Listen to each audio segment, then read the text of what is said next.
Presiden itu sangat menjaga satu balancing antara China dengan Amerika. Bagaimanapun juga China dan Amerika ini punya satu ketegangan, yaitu ketegangan di Laut Cina Selatan. Ini yang langsung berkaitan dengan Asia Tenggara. Dalam hal ini adalah ASEAN dan Indonesia.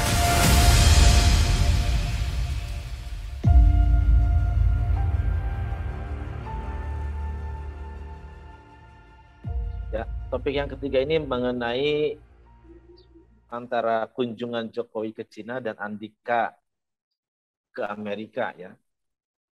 Kalau Andika bukan ke Amerika ya, tapi dikunjungi ya oleh jenderal dari Amerika. Arah geopolitik Indonesia membingungkan. Nah, ini kesannya seperti itu. Ya mungkin untuk bisa melihat bagaimana mengenai kunjungan Pak Jokowi ke Cina dan kunjungan jenderal dari Amerika ke Indonesia ini menemui Jenderal Andika ya, memang ada terkesan bahwa Pak Jokowi ini, pemerintahan Jokowi ini lebih ke China ya, sementara untuk Jenderal Andika sendiri terkesan pro ke Amerika begitu. Nah ini memang membingungkan juga begitu. Ini seperti apa sebenarnya? Ya baik, Bang Matur mungkin bisa menanggapi yang pertama adalah kenapa Jokowi ke Cina dan Andika pro ke AS. Silakan Bang. Iya, terima kasih Bro Eko. Saya kira ini topik yang ketiga ini cukup eh, apa istilahnya menantang lah ya, challenging ini. Kenapa? Karena sehari yang lalu ya beritanya sehari yang lalu Panglima TNI ketemu dengan Panglima Amerika Serikat, ya bisa dikatakan setara dengan Panglima karena beliau adalah Jenderal Mark Milley. Ini adalah Joint Chief ya, Commander of Joint Chief dari seluruh angkatan gitu ya, seperti Panglima lah. Nah ini ketemu dan kalau dilihat dari pertemuannya kan dengan seragam lengkap ketentaraan, tetapi yang menarik Ibu Panglima Andika, Ibu istri Panglima itu menggunakan pakaian ala Lampung, ya. Jadi menerima kehadiran Panglima itu, yang Panglima itu kehadirannya berserba militer perang, tetapi istri beliau menyambutnya adalah seperti ini kegiatan yang terkesan tidak militeristik begitu. Yes, ini tentunya punya makna yang lain ya. Tapi kita bukan kesempatan ini membahas makna pakaian ibu istri Panglima ya dengan pakaian adat Lampung. Tapi yang menarik adalah kenapa kemesraan Panglima TNI dengan Panglima Amerika Serikat itu langsung di counter ya, bukan di counter ya, langsung diimbangi dengan informasi perjalanan Pak Jokowi ke China. Dan memang sebetulnya ya sudah diagendakan pertemuan dengan China itu. Nah, saya kira ini punya makna bahwa Indonesia atau setidaknya presiden itu sangat menjaga satu balancing, ya satu balancing antara kekuatan yang ada saat ini ya China dengan Amerika. Bagaimanapun juga China dan Amerika ini punya satu ketegangan. Sebetulnya ketegangannya sudah lama ya, mengenai ketegangan perang dagang, ya ketegangan perang currency. Tapi yang terakhir ini, yaitu ketegangan di Laut Cina Selatan, ini yang langsung berkaitan dengan Asia Tenggara. Dalam hal ini adalah ASEAN dan Indonesia. Kenapa? Karena kawasan Laut Cina Selatan ini, ya ini diklaim 90% kawasan ini adalah miliknya China. Yang sisa pinggir-pinggirnya baru miliknya Filipina, miliknya Thailand dan sebagainya. Nah, tentunya ini menambah satu ketegangan yang kita tahu bahwa Laut Cina Selatan ini adalah laut yang menguasai 2/3 perdagangan maritim. Jadi kalau yang menguasai Laut Cina Selatan ini dia akan memperoleh konsekuensi, dia akan makin kaya karena dia bisa mengizinkan siapapun yang melakukan perdagangan maritim melalui laut dia. Gitu. Nah, tentunya ini tidak menguntungkan bagi negara-negara lain, ya terutama negara-negara Asia Tenggara yang lain. Kalau Laut Cina Selatan ini diklaim 90% ini adalah miliknya China. Nah, disitulah ketegangan terjadi ya, China dengan Thailand dan ingat ada satu pulau di kawasan Laut Cina Selatan yang kemudian pulau itu dijadikan naval base. dan itu sangat ditentang oleh negara-negara di Laut Cina Selatan. Nah, saya kira perkembangan terakhir adalah Kamboja dengan China ini punya satu kerjasama investasi yang luar biasa.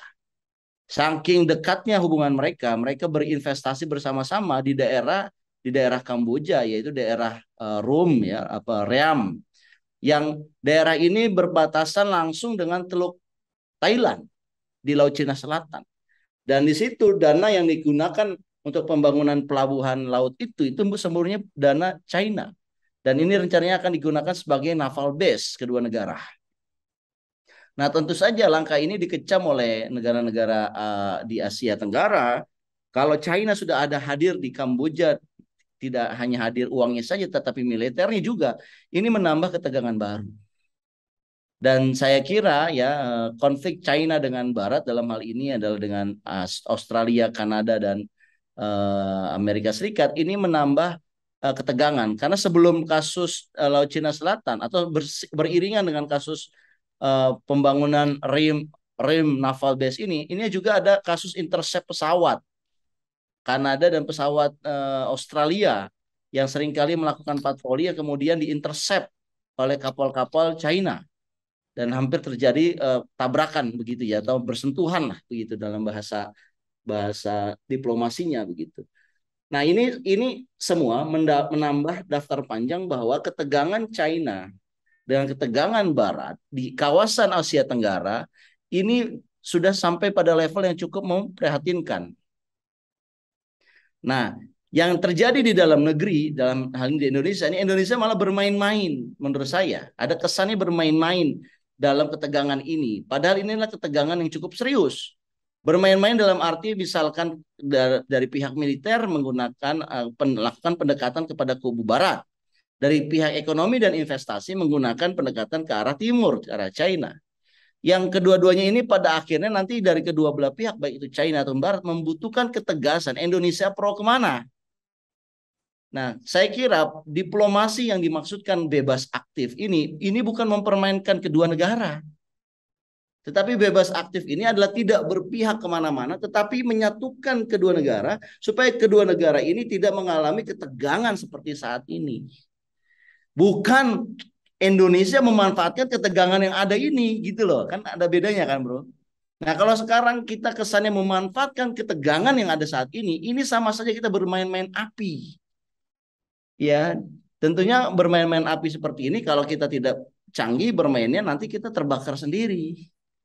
Nah, oleh karena itu saya kira kita harus mengingatkan baik itu dari pihak militer ataupun dari pihak sipil untuk konsep Pancasila dan mandat Founding Father Indonesia itu politik bebas aktif itu atau menjaga ketertiban dunia itu artinya adalah tidak berpihak dan menyatukan, bukan memanfaatkan ketegangan atau memanfaatkan konflik yang ada. Kalau kita memanfaatkan konflik yang ada, ini konfliknya semakin besar nanti. Ya, bisa jadi juga sih ada keuntungan dari memanfaatkan konflik ini, tetapi percayalah ini bukan mandatnya kita. Mandat negara kita itu menjaga ketertiban dunia. Kita menyatukan meskipun dengan proses penyatuan itu kita tidak mendapatkan apa-apa. Saya kira itu kita sudah berkontribusi terhadap menjaga ketertiban dunia. Nah, saya kira itu yang jauh lebih penting daripada yang kita saksikan hari ini. Kesannya kita hanya melakukan bermain-main dalam ketegangan yang ada. Demikian. Oke, Bang Bos, ada yang mau ditambahkan? Iya, jadi ini ya kan sebentar lagi ya Indonesia sebagai tuan rumah ya di 20 ya yang nanti November akan dilangsungkan. Nah, makanya ini kan tadi juga dimention ya bahwa Indonesia ini sedang jadi sorotan dunia juga ya, dunia internasional. Bagaimana sebelumnya misalnya Pak Jokowi pergi ke Ukraina, ke Rusia gitu kan. Ini misalnya dalam misi perdamaian misalnya. Tapi kan ternyata setelah pulang perang masih terus berlanjut gitu. Bahkan setelah beliau pulang Rusia langsung menghantam Ukraina gitu kan. Nah, ini kan juga harus termasuk ini kunjungan sekarang Amerika Jenderal siapa? Bertemu dengan Mark Milley. Mark Milley bertemu dengan Jenderal Andika gitu ya. sedang ada di Indonesia nih saat ini. Tapi kemudian Presiden Jokowi tiba-tiba memang sudah ada agenda lah pergi ke China gitu kan. Nah ini memang membangun kesetimbangan ini bukan perkara yang mudah gitu ya. Seperti dulu kita ingatkan, apakah ini sudah betul-betul di analisa yang baik gitu. Jangan sampai yang niatnya nanti tadi misalnya bebas aktif, tapi kemudian malah dianggap tadi sikapnya tidak jelas gitu Indonesia kan. Seperti apa gitu. Apakah sementara kita tahu antara Amerika dan China ini kan saat ini terjadi ketegangan ya. Kedua negara ini saat baik China maupun Amerika. Nah, makanya Indonesia kalau menurut saya ini jangan sampai salah langkah ya dalam melakukan diplomasi seperti ini. Gimana, Bang Matur mungkin ada tanggapan? Iya, saya setuju ya bahwa Indonesia ini jangan sampai salah langkah. Dan salah langkah di sini nanti akan berakibat fatal. Saya kira harusnya Indonesia ini sebagai negara ASEAN itu bukan memainkan peranan ya cari dua muka begitu. Tapi peranan Indonesia itu adalah bagaimana dengan kontribusi Indonesia dan ASEAN itu bisa mempertemukan dua negara yang bertegangan itu untuk mencapai satu konsensus tanpa harus mempertunjukkan otot dan senjata. Kalau sekarang ini kan sudah kesannya mempertunjukkan otot dan senjata gitu. Dan kita lagi berenang-renang di antara kondisi dua seperti itu. Yang menurut saya ini akan berbahaya. Ini namanya bermain api. Ya, dan saya kira ini tidak perlulah dilakukan hal-hal yang seperti itu. Bagusnya ya kita tidak perlu terlibat hal-hal yang memanaskan kondisi. Ya, kita itu harusnya merangkul mereka yang bertikai untuk dipaksa masuk ke meja perundingan. Kan ini kan cuma masalah klaim Laut Cina Selatan, kan bisa disepakati batas-batas yang jelas gitu loh. Dan kemudian negara-negara yang sadar ya dia kecil, dia lemah, janganlah kemudian mengundang negara-negara lain ya yang jauh dari di Pasifik sana diundang dalam konflik ini karena nanti akan semakin luas dan saya kira kita tidak perlu ikut-ikutan itu ya. Filipina karena ada pangkalan militer Amerika di situ itu ada kesan Filipina juga ingin melibatkan Laut Cina Selatan dengan kepentingan dari negara-negara Barat ya. Padahal kan harusnya nggak seperti itu. Nah, Indonesia sebagai negara ASEAN, apalagi sekarang jadi ketua G20, itu harusnya mengingatkan seluruh negara untuk masuk ke meja perundingan. Gitu. Demikian, Bro. Ya, baik. Ini konsekuensi kalau berpihak ke Cina atau ke AS gimana, Bang? Ya, saya kira gini, dua negara ini ya punya hubungan dagang yang baik dengan kita. Dan dua negara ini ya kita harapkan berkontribusi terhadap pertumbuhan ekonomi kita. Ya, data 2021 misalkan total perdagangan Indonesia dengan Amerika itu mencapai 37 miliar. Di sektor jasanya sekitar 2,4 miliar US dollar. Ya, dan China sendiri menurut kita menurut data perdagangan 2021 ini adalah mitra dagang terbesarnya Indonesia. Ya, bahkan kedutaan besar Indonesia di China itu mengatakan bahwa kita punya transaksi kira-kira 124,3 miliar, jauh melampaui transaksi dagang Indonesia dengan Amerika sendirian gitu. Nah, ini kan hal yang bagus yang kalau seandainya antara China dan Amerika ini berdamai ya kan. Karena kita punya hubungan dagang yang kuat dengan kedua negara gitu. Makanya saya kira yang terbaik yang kita harus lakukan adalah kita ini adalah negara yang seharusnya tidak memihak dari konflik yang ada. Bahkan kita harusnya tidak juga memanfaatkan gitu loh dari konflik ini. Tapi kita ini adalah negara yang mencoba menyatukan. Saya kira belum ada satu negara yang sungguh-sungguh ya menyatukan konflik Laut Cina Selatan. Kalau perang Ukraina dengan Rusia ada kelihatan negara yang sungguh-sungguh menyatukan itu, setidaknya Turki. Turki itu mampu mendamaikan terutama dalam hal perdagangan gandum ya yang sudah mulai dibuka antara jalurnya Rusia ataupun jalur Ukraina yang melalui Laut Hitam ya laut yang juga dilalui oleh armadanya Turki.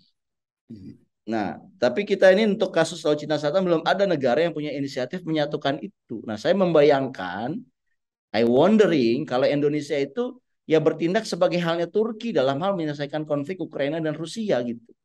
Sebetulnya Indonesia ingin mendamaikan Ukraina dengan Rusia, tetapi kita nggak berhasil dalam kunjungan terakhir apa? Nggak dianggap, ya kan? Yang berhasil Turki malah. Ya, saya kira itu peran kita ke depan bahwa ketegangan di Laut Cina Selatan ini harusnya didamaikan oleh kita yang berusaha menyatukan, bukan kita memanfaatkan dari konflik yang ada. Demikian, Bro. Oke, berarti rekomendasinya apa, Bang? Ya, saya kira tadi saya sudah sampaikan juga rekomendasinya itu, Bro Eko, bahwa kita tidak boleh memihak, ya, kita harus mengambil peranan aktif untuk menyatukan, dan proses penyatuannya itu bisa jadi ya mendekatkan seperti yang dilakukan sekarang, melakukan pendekatan kepada kedua belah pihak dengan baik-baik, setelah itu memaksa kedua belah pihak ya untuk duduk ke meja perundingan, perdamaian, perundingan begitu ya, agar konflik ini tidak membesar apalagi sampai terjadi perang di Laut Cina Selatan. Kalau terjadi perang di Laut Cina Selatan, maka ini yang disebut dengan proxy war, perang proksi. Perang yang ribut siapa? Yang terdampak adalah kita, karena kita dekat dengan Laut Cina Selatan. Bahkan kita juga punya perbatasan di Laut Natuna dengan Laut Cina Selatan. Jadi jangan sampai terjadinya perang, karena begitu terjadinya perang ya, mungkin Amerika berada di belahan Pasifik sana dan China juga agak jauh di sebelah utara sana. Kalau konfliknya di Laut Cina Selatan, yang kena adalah Thailand, Filipina, Kamboja, Indonesia, Malaysia, Brunei, ya kita juga negara ASEAN. Tentunya ini kita tidak hendaki. Demikian. Ya, baik. Ada tambahan, Bang Bos? Cukup. Saya pikir cukup ya, sudah cukup jelas. Oke, baik. Demikian tadi topik-topik yang disajikan pada JSA hari ini dan kita cukupkan. Semoga kita bisa bertemu lagi esok ya, di topik-topik yang hangat yang besok akan muncul. Kemudian jangan lupa untuk subscribe channel Ahmad Nur Hidayat dan jangan lupa untuk simak terus, jangan salah arah setiap harinya. Ya, saya kembalikan ke Bang Silakan, Bang. Ya, terima kasih Bro Eko. Terima kasih Bang Maknur atas diskusi JSA kita pada pagi sampai siang hari ini. Semoga apa yang kita diskusikan bisa menjadi bahan ya buat rekan, buat kita semua untuk melihat berbagai peristiwa secara baik. Itu saja dari saya. Terima kasih atas waktunya.